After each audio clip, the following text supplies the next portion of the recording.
Aleluya, aleluya mis amados hermanos. Dios es bueno y su misericordia para siempre. Gloria a Dios por este día.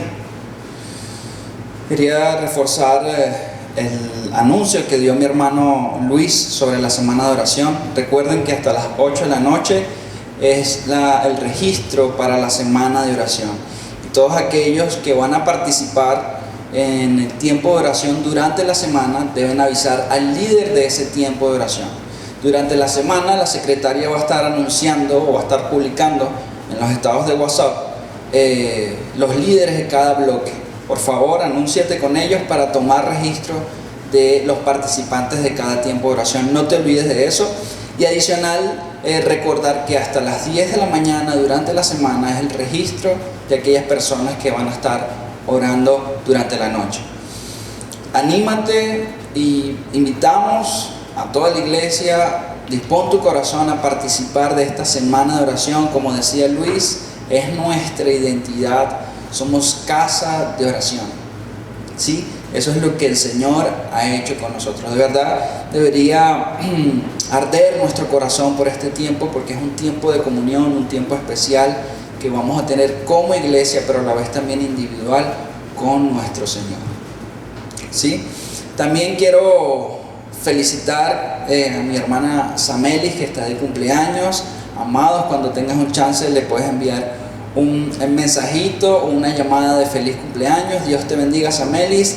Desde aquí nuestras felicitaciones. Te amamos. Acompáñenme a orar para dar inicio al mensaje de esta mañana. Padre, en el nombre de Jesús, te damos gracias, te damos honor y gloria, porque tú eres bueno y bueno en gran manera. Te pedimos, mi Dios, que sea tu nombre glorificado en todas las cosas, mi Dios. Que tú utilices mi boca para llevar tu mensaje, Señor, para ministrar, Señor, a los corazones. Que tu palabra no vuelva vacía y haga en conformidad a lo que la has enviado, Señor. Gracias por darme la oportunidad de compartir la palabra con mis hermanos, mi Dios. En el nombre de Jesús, bendice a cada hogar, a cada oyente, Señor. En el nombre de Jesús, amén y amén. Mis queridos hermanos, he decidido empezar una serie de algún par de prédicas que van a hablar sobre la vida de David, ¿sí? Así que es una serie sobre los salmos de David. Quiero empezar el día de hoy con el Salmo 69, así que te invito a que me acompañes en tu Biblia, si no va a salir allí en pantalla. Salmo 69, versículos del 1 al 9, vamos a leerlo para luego entonces empezar con la disertación. Sálvame, oh Dios, porque las aguas han entrado hasta el alma. Estoy hundido en cieno profundo, donde no puedo hacer pie. He venido a abismos de aguas y la corriente me ha anegado. Cansado estoy de llamar, mi garganta se ha enronquecido. Han desfallecido mis ojos esperando a mi Dios. Se han aumentado más que los cabellos de mi cabeza, los que aborrecen sin causa. Se han hecho poderosos mis enemigos, los que me destruyen sin tener por qué. Y he de pagar lo que no robé. Dios, tú conoces mi insensatez, mis pecados no te son ocultos. No sean avergonzados por causa mía los que en ti confían, oh Señor Jehová de los ejércitos. No sean confundidos por mí los que te buscan, oh Dios de Israel, porque por amor de ti he sufrido afrenta. Confusión ha cubierto mi rostro. Extraño he sido para mis hermanos y desconocido para los hijos de mi madre, porque me consumió el celo de tu casa. Y los denuestos de los que me vituperan cayeron sobre mí. Amén. He titulado el mensaje del día de hoy, David, un ejemplo de devoción a Dios. Déjame hablarte un poco de la vida de David. Muchos de nosotros hemos escuchado un poco de la historia de David y Dios ha puesto un peso en mi corazón por indagar sobre los detalles de la vida de David y qué puede Él enseñarnos, qué podemos tomar de Él para adquirirnos en nuestro corazón, para ponerlos en práctica. Así que David sale por primera vez en el libro de Samuel como un niño, un pequeño pastor de ovejas de su padre llamado Isaí. Y relata el libro de Samuel que David fue elegido por Dios para ser el rey de Israel. Primeramente, el primer rey de Israel fue Saúl, también elegido por Dios, un rey al cual Dios amaba muchísimo. Pero lamentablemente a lo largo de la historia de su reinado cometió errores. Pastor Néstor Blanco nos comentaba un poco de esos errores que cometió Saúl, esos pecados que lo llevaron a que fuera destronado y que el Señor entonces levantara un rey que sí iba a cumplir sus estatutos, que sí iba a caminar conforme a lo que deseaba su corazón. Y así fue. Así que la vida de David empieza a ser relatada en esta primera de Samuel, segunda de Samuel, su reinado. También en Crónicas describe algunas cosas.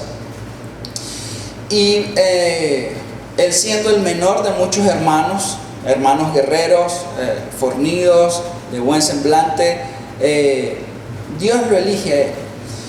Y una de las frases conocidas que el Señor le dice a Samuel, porque una vez que ha evaluado a todos estos hermanos y no encuentra en ellos lo que el Señor le ha dicho a Samuel, le dice: ninguno de estos que están aquí es el que el Señor ha elegido para ungir.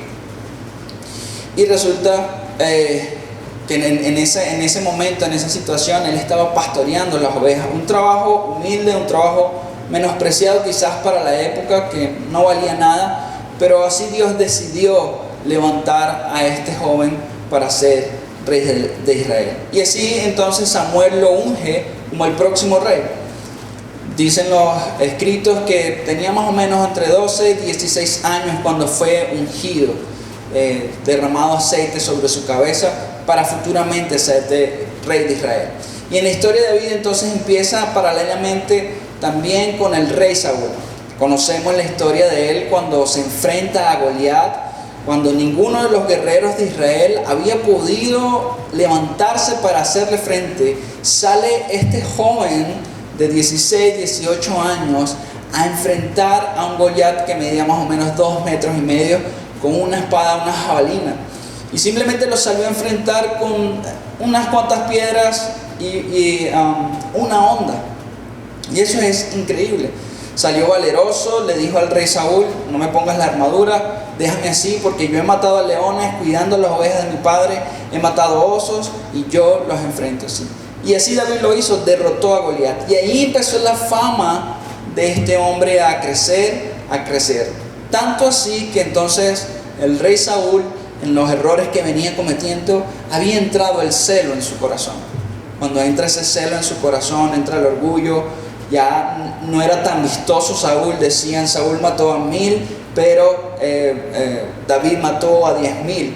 Eso era increíble. Así que él empieza como a ir creciendo y Saúl se ensaña contra David. Y eso también es uno de los errores de Saúl. Vale destacar, porque él lo toma casi como un hijo, el mejor amigo de su hijo. Y empieza entonces a convivir con él. Ya luego del tiempo pasa la historia, pasan estas situaciones. Saúl sale del reinado, entra David a reinar y empieza entonces a escucharse sobre el reinado de David. Y así muchas otras historias que hemos conocido de David, situaciones. Pero lo que me llama la atención de David en todo esto, mis amados, es que David es un hombre común. Dice la Biblia que es un hombre conforme al corazón de Dios. Pero fíjense todas las situaciones que ha pasado y cómo él supo responder ante tales situaciones. Ante la persecución, ante la traición. Más adelante en su reinado, uno de sus hijos se levanta para hacerle un golpe de estado. Y es hermoso ver cómo él responde. Ahora, cuando vemos los salmos, vemos cómo David escribe detalladamente cómo se sintió, cuáles fueron sus emociones en cada una de esas situaciones adversas a su vida. Como le decía, situaciones de traición, situaciones políticas de su reinado, familiares, aún inclusive con Dios. Vemos esas adversidades, pero también vemos las altas de David cuando estaba en el templo. Y luego entonces él dice: voy a construirle una casa a Dios.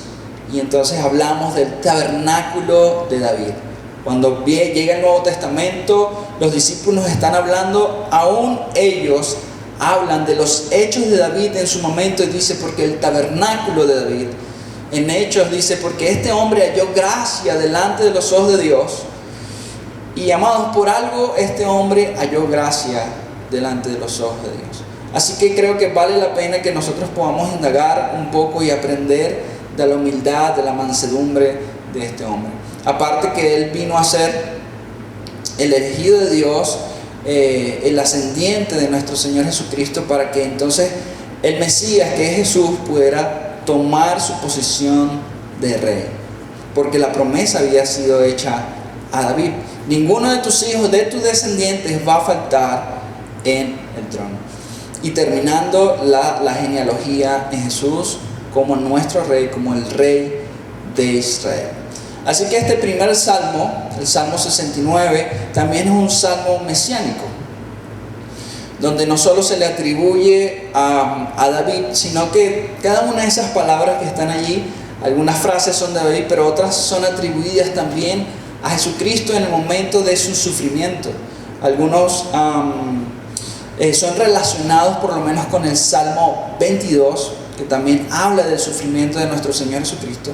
Y este salmo mesiánico también dice esos detalles, ¿no?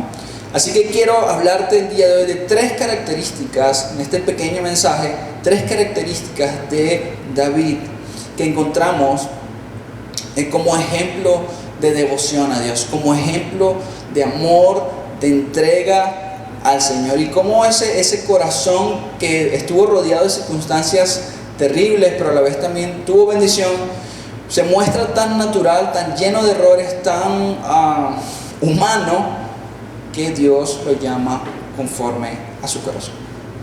Así que la primera característica que quiero hablar en esta mañana es el versículo 1.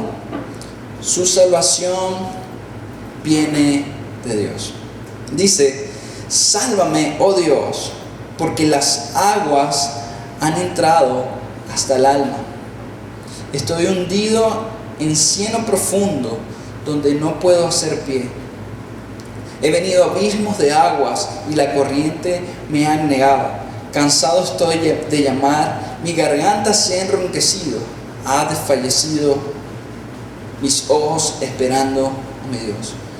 David en este punto estaba en un punto de persecución, un punto de angustia. Fíjense la forma en que está expresando cada detalle en el Salmo. Y lo primero que dice, y es lo que me llama la atención, dice: sálvame, oh Dios, porque las aguas han entrado hasta el alma. Ya no solo era la circunstancia que estaba viviendo externamente, sino que ahora esa preocupación, esa angustia había entrado en su corazón. Estaba afectando su alma. He venido a abismos de aguas y la corriente me ha anegado. Definitivamente David pasaba por situaciones difíciles que lo hacían escribir este tipo de salmos. Esto era consecuencia quizás de algunos de sus errores, y él estaba clamando por ayuda para que el Señor tuviera misericordia de él. Eso es en el caso de David, pero como les dije anteriormente, también es atribuido a nuestro Señor Jesucristo en su sufrimiento. Dice: sálvame, oh Dios, cuando estaba en la Getsemaní, porque las aguas han entrado hasta mi alma. Era el peso del pecado que estaba llevando.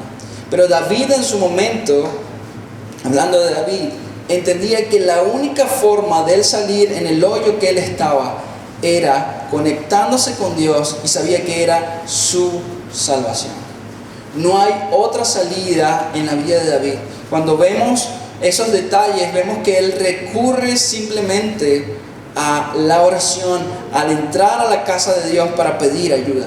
Él no le está pidiendo ayuda ni a su general, no le está pidiendo ayuda ni a su familia, él está pidiendo ayuda de salvación a su Dios. Amados, y cuando nos encontramos en ese tipo de angustia, así como David, cuando las aguas han llegado hasta el tope, que no hallamos salida y vemos una realidad terrible, en medio de nuestras pruebas, ¿a quién recurrimos nosotros? ¿Cuál es tu salvación, amado? ¿Son tus fuerzas las que hacen que puedas resolver los problemas?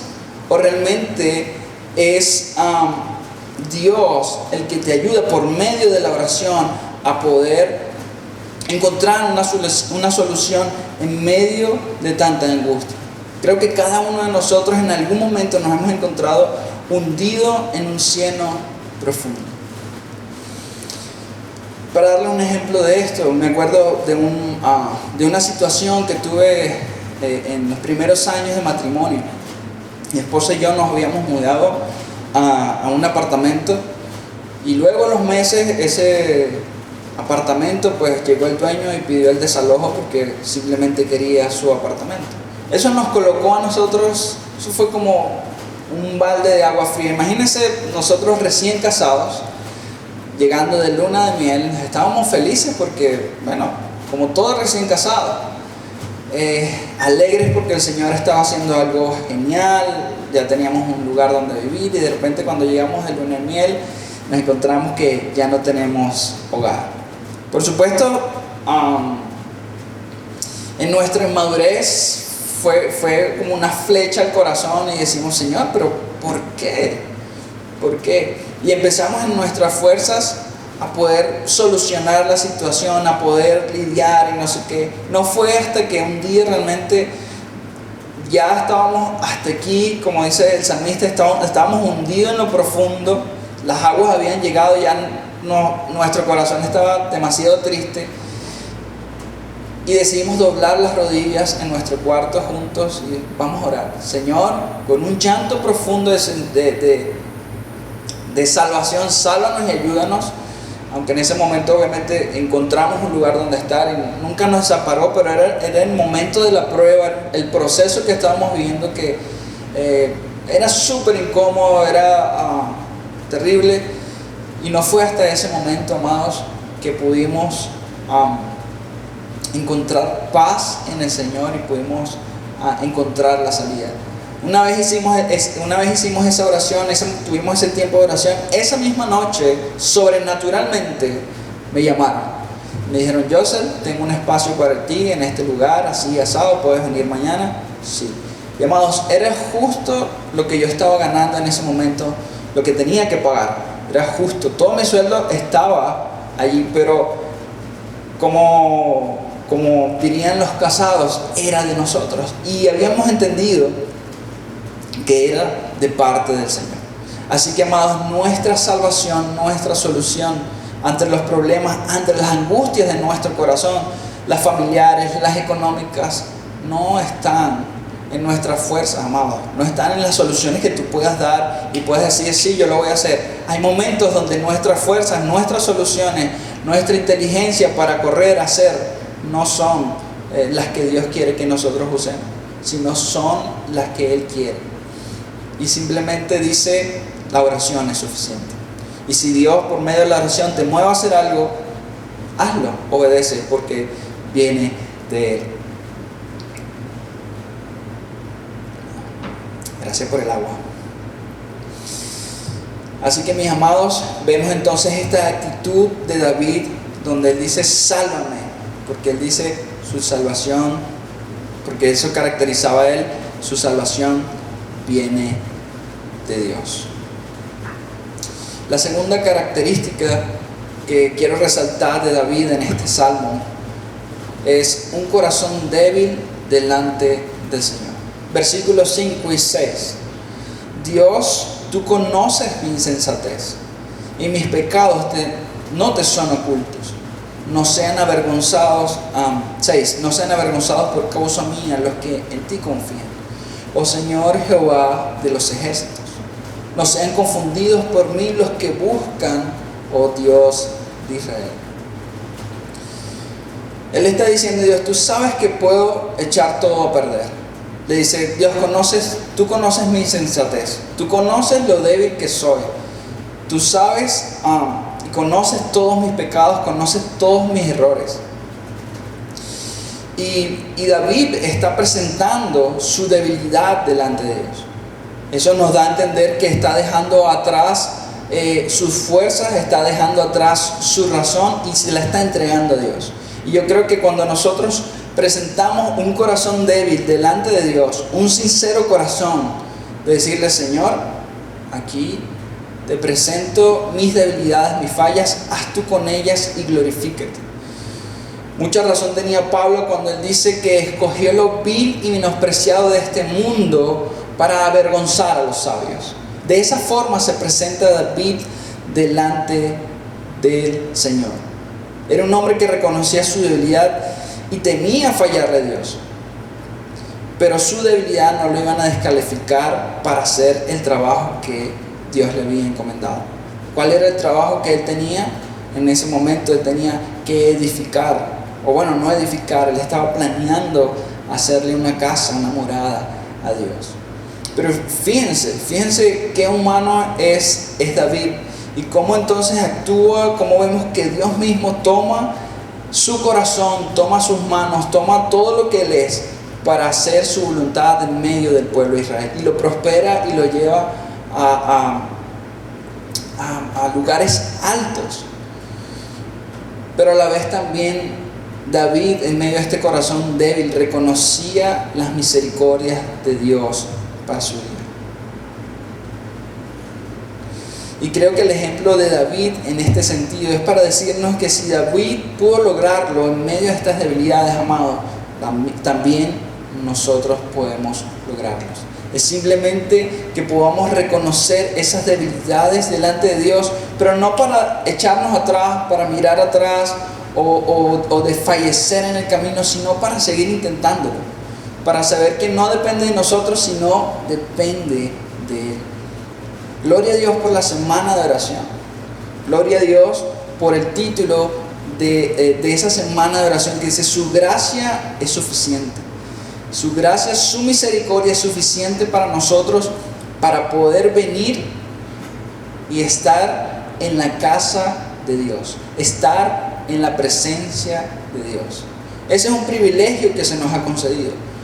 Si Jesucristo, no hubiera hecho su sacrificio, no hubiera muerto por nosotros, ningún acceso tuviéramos a Él, al Padre Celestial. Pero en medio de este sacrificio se nos ha dado este privilegio de poder conectarnos con Dios. Ya nuestras debilidades delante de Dios no son nada más, sino simplemente van a ser oportunidades para que Él se pueda glorificar. ¿En qué área de tu vida ahorita tú estás siendo quizás orgulloso diciéndole: no, Señor, pero es que si no es así, no lo puedo hacer? Quizás has decidido ya no orar, quizás has decidido alejarte de Dios por tu pecado, por tus fallas, por tus debilidades, y no es así, amados. No es una concepción diferente. Fíjense, y vuelvo a citar a David, lo que hizo con Urías en su momento. Terrible lo que hizo con Urías. Su siervo resultó ser más íntegro que él mismo. Y a pesar de eso, aún Dios, vemos el Salmo 53, como David se acerca a Dios: oh Señor, tu misericordia para mi vida. No solo entendiendo lo que podía pasar si terminaba su vida aquí en la tierra y llegaba con este pecado, o llegaba con esta serie de errores, de esta maldad que había cometido. Obviamente el infierno era para David. Y por eso rogaba: sálvame, ten misericordia de mí, devuélveme el gozo de tu salvación. Él entendía que había salvación, que había respuesta en el corazón de Dios. La clave de David era confesar su pecado a Dios y dejar que Dios obrara en su vida, no solo para la restauración, sino también para obrar en disciplina. David prefería estar en las manos de Dios que en las manos de sus enemigos. Cuando le pregunta a David en uno de esos momentos de reinado donde peca, y Dios le pregunta,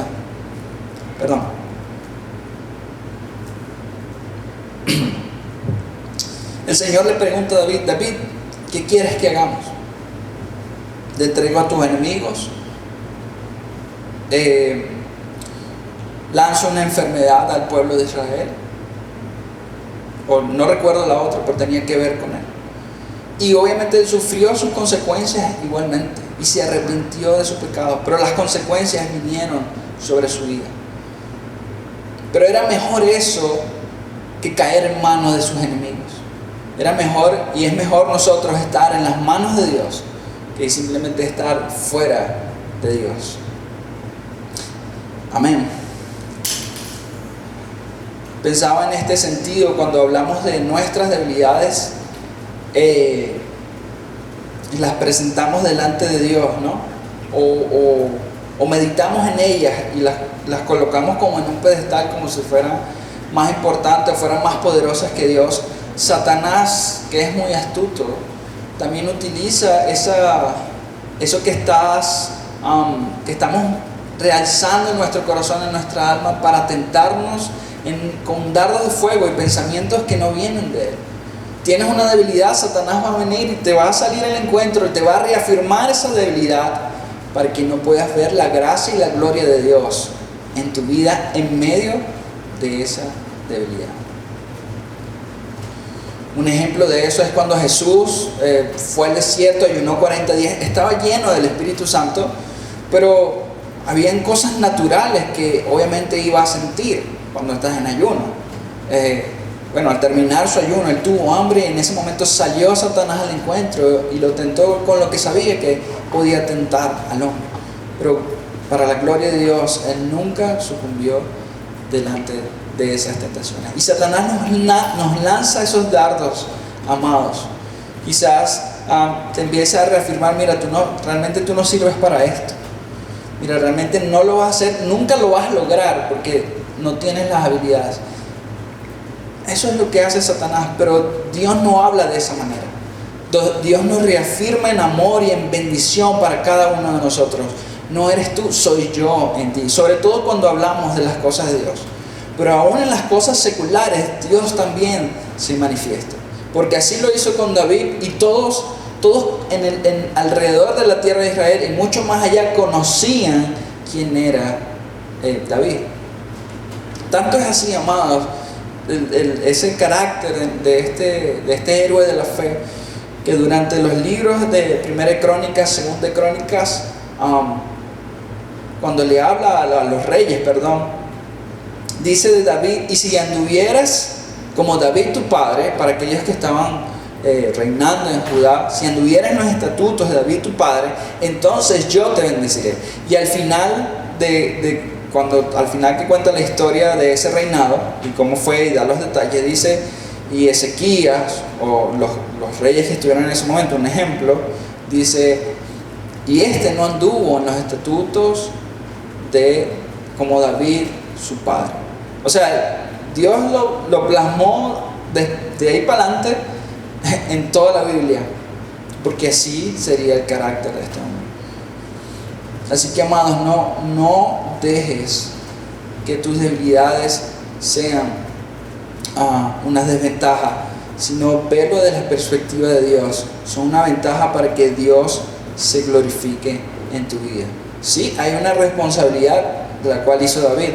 No se alejó de Dios, simplemente vino a Dios, confesó su pecado, se arrepintió, se alejó y Dios lo transformó también. Porque en la medida que él se iba acercando, también iba conociendo el carácter de Dios. ¿Por qué crees que nunca se alejó de Dios? ¿Por qué crees que siempre se mantuvo allí? Obviamente Dios lo sostenía, pero había algo que enamoraba a David, porque tenemos también que hablar de eso. Tenemos que hablar de lo que sentía David cuando estaba en la presencia de Dios, de lo que él veía, de su belleza y de todo lo que pudiera pasar en su mente y en su corazón, que también lo plasmó en los salmos. David es increíble. Es increíble. David conoció al Dios de la misericordia. Sabía que podía acercarse con confianza al trono de la gracia y recibir la fortaleza en medio de ese corazón débil, en el momento oportuno, pero no dejó de acercarse. La tercera y última característica está en el versículo 7 al 9 y es celo por la casa de Dios.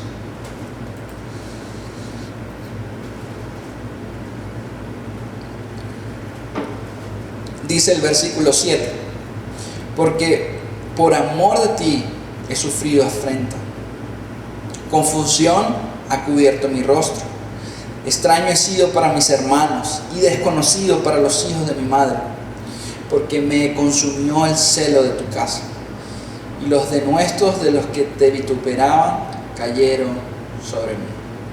En la medida que se va desarrollando este Salmo 69, obviamente hacemos un paralelismo con la vida de nuestro Señor Jesucristo. Puede ser en el momento que está en Getsemaní expresando una oración al Padre, de la angustia que tenía en ese momento y abriendo su corazón. Él está haciendo esta oración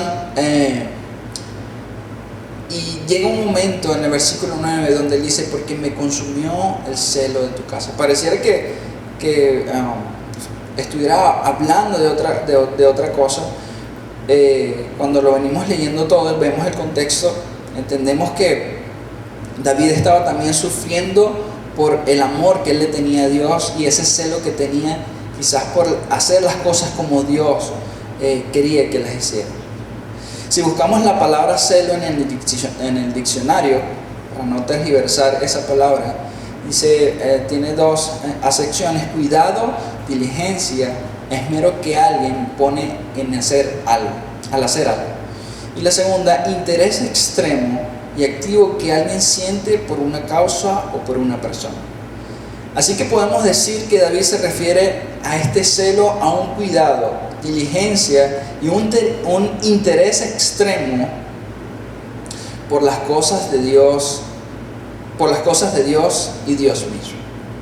Al estudiar la vida de David te das cuenta de todas las cosas que hizo para Dios, por Dios. Es impresionante, y esto a pesar de lo que decíamos anteriormente, de todas sus debilidades, de todas sus angustias, de todas sus pruebas, siempre se mantuvo allí con un celo constante por buscar a Dios, por encontrarse con Dios. Así que este celo de interés extremo por las cosas hizo que pudiera conocer más a Dios, y de alguna forma priorizó este celo en su vida. Y yo te pregunto, amado, ¿cuándo tú, desde esta característica de David, tú priorizas a Dios en tu vida? ¿Cuánta prioridad tiene la presencia de Dios? ¿Cuánta prioridad tiene el nombre de Dios, las escrituras, la oración en tu casa? ¿Cuánta prioridad le das tú en tu vida íntima? ¿Cuánto celo tienes por las cosas de Dios? Esta pandemia ha hecho un efecto un efecto como de menguar en los corazones, y creo que se ha perdido este detalle del celo de las cosas de Dios. Quizás cuando estábamos en la parte presencial era mucho más fácil expresar ese tipo de cosas por las actividades, pero como explicaba el pastor, se nos ha permitido pasar por este desierto para que salga lo que hay en nuestro corazón y podamos realmente conocer nuestro corazón, ver lo que hay allí y cambiar totalmente nuestra perspectiva de Dios. Ya no una forma que dependa de las actividades de una manera presencial, sino que ahora depende de tu persona con Dios. ¿Cuánto mantienes el celo de Dios? Y yo creo que esto es algo que hay que renovar siempre. Creo que es algo que hay que avivar la llama en nuestro corazón.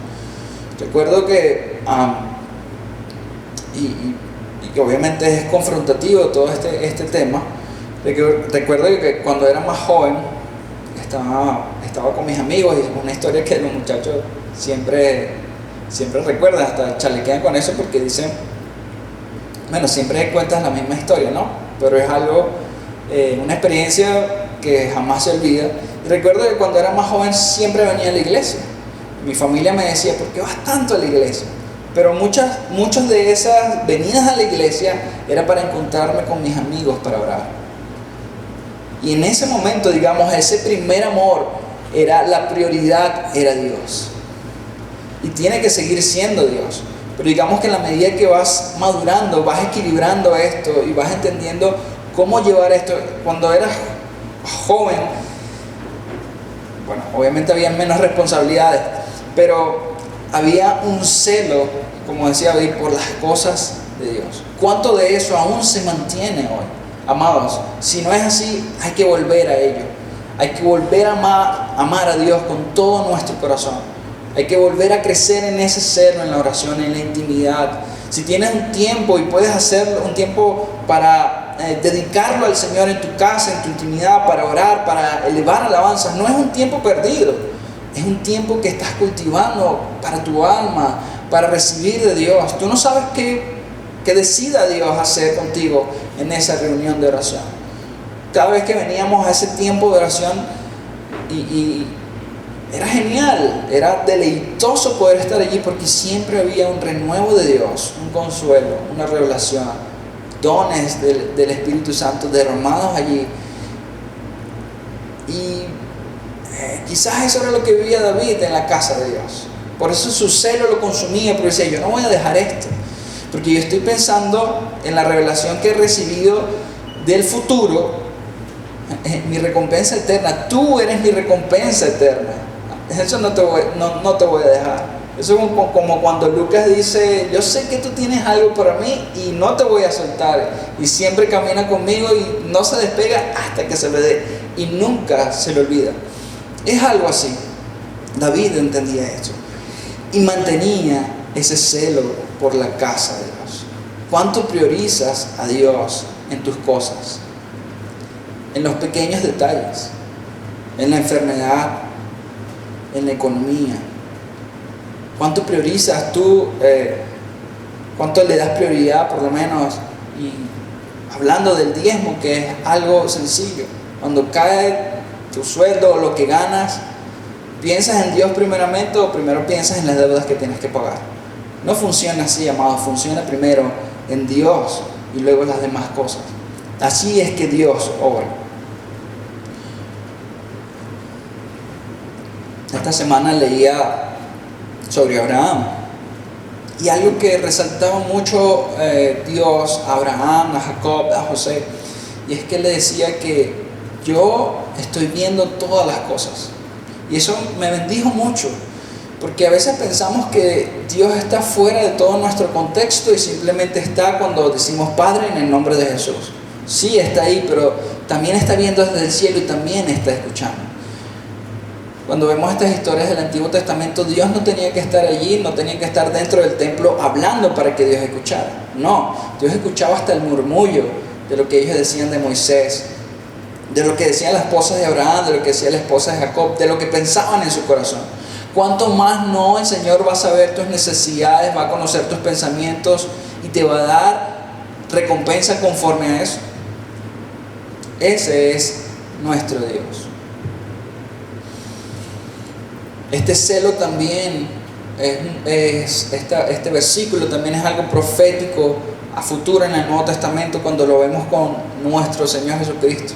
Cuando Él va a dirección al templo, Él encuentra a los mercaderes allí haciendo todo un negocio en el templo de Dios y empieza a tumbar las mesas y a darle látigo a todas esas personas, porque esa era la casa de Dios. Y dice el versículo, capítulo 2, versículo 16 y 17, y dijo a los que vendían palomas, quitad de aquí esto, y no hagáis de la casa de mi padre casa de mercado. Entonces se acordaron sus discípulos que está escrito, el celo de tu casa me consume. Lo relacionaron y no fue que se acordaron, fue el Espíritu mismo que les acordó. Les dijo, este Salmo 69, que se lo saben a la perfección, que habla de Mesías, está confirmado hoy aquí en Jesús. Y después les dice, voy a destruir el templo, porque los escribas le pidieron una prueba. Voy a destruir el templo y lo voy a destruir en un día y lo voy a reconstruir en 3 días. Hablando de la resurrección. Una situación bastante incómoda quizás para los discípulos cuando Jesús entra al templo, ¿no? Pero ese mismo celo que tenía David es reflejado en nuestro Señor Jesús por las cosas de Dios. ¿Cuánto celo tenemos por las cosas de Dios? Yo quiero ser como Jesús y como David, amados. Yo quiero poder arder. Cuando leo este tipo de cosas y me confrontan, digo, Señor, oro y digo, Señor, hazme arder, hazme subir más alto.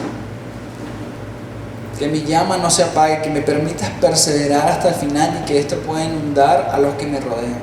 A mis hijos, a mi esposa, a mis hijos, a mis amigos, a los que estoy pastoreando, porque es necesario tener este tipo de corazón.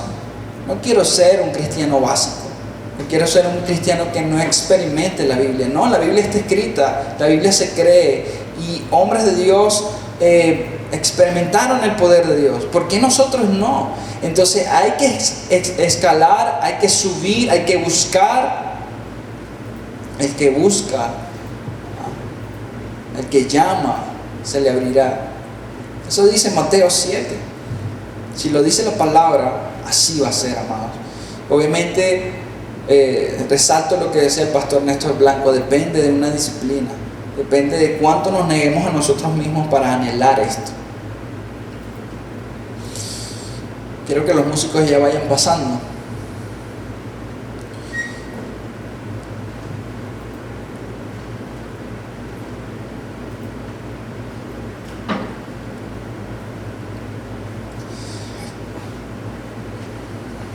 Es bueno que examinemos nuestro corazón, amados. Siempre, siempre. Y termino con este salmo, Salmos 27:4. Una cosa he demandado a Jehová y esta buscaré, que esté yo en la casa de Jehová todos los días de mi vida, para contemplar la hermosura de Jehová y para inquirir en su templo. Aquí vemos expresada otra emoción y una demanda de David hacia Dios. Impresionante.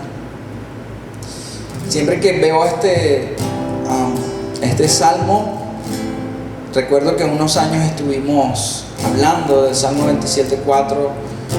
Hubo varias prédicas, era nuestro salmo lema.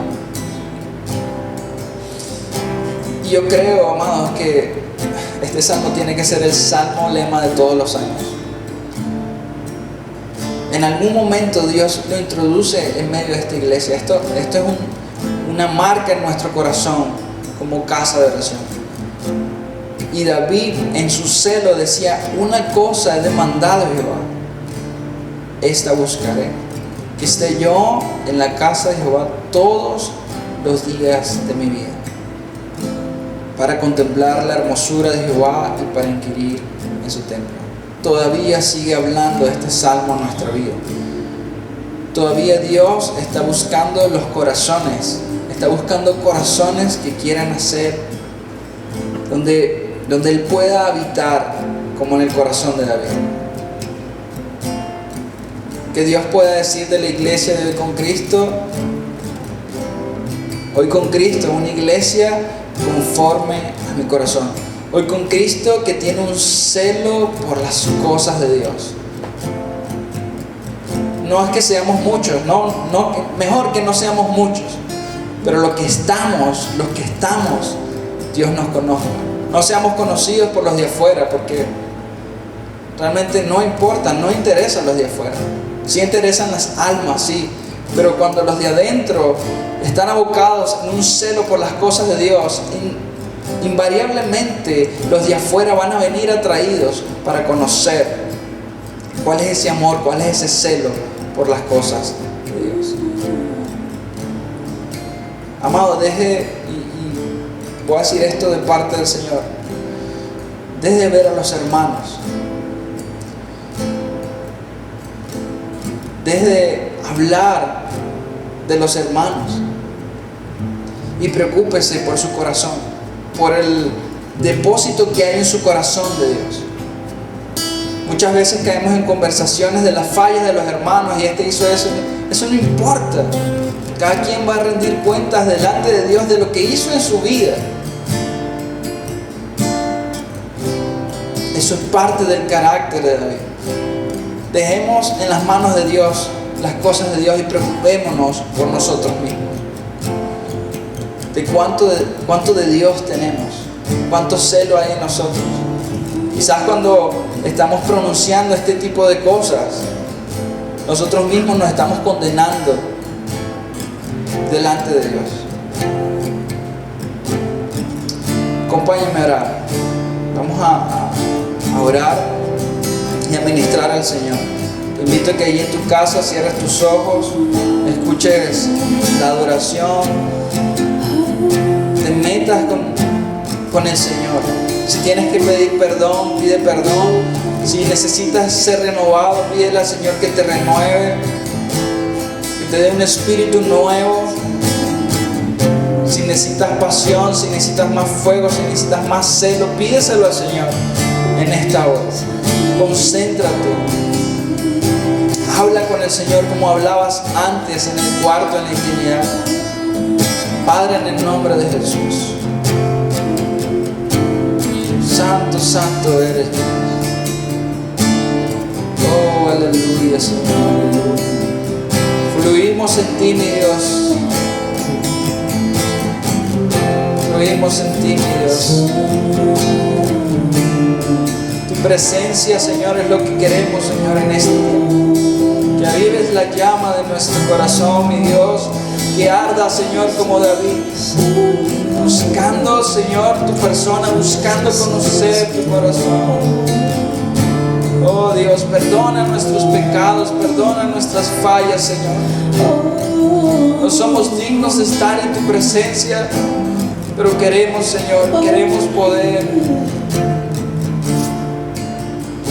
estar, Señor, rendidos delante de ti, mi Dios. Bendecimos esta semana que viene, mi Dios. Te pido para que cada corazón se pueda conectar, pueda apartar el tiempo. Quites toda artimaña del enemigo, Señor. Oh, mi Dios. Trae un renuevo espiritual, mi Dios, para los corazones en esta semana. Que familias se aboquen en los tiempos de oración. Que jóvenes amen la intimidad en esta semana, Señor. Buscando tu presencia, orando por Israel, las misiones, Señor. Oh, Señor, que las oraciones suban y suban como un incienso fresco, con corazones limpios, renovados, lejos del pecado, Señor. Santos, amados, Señor, buscando tu reino primeramente, Señor. Oh, aleluya, Señor.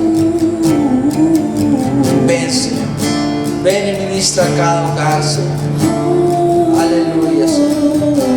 Aleluya. Aleluya. Alabemos al Señor, amados. Abre tu boca. Solo quiero tu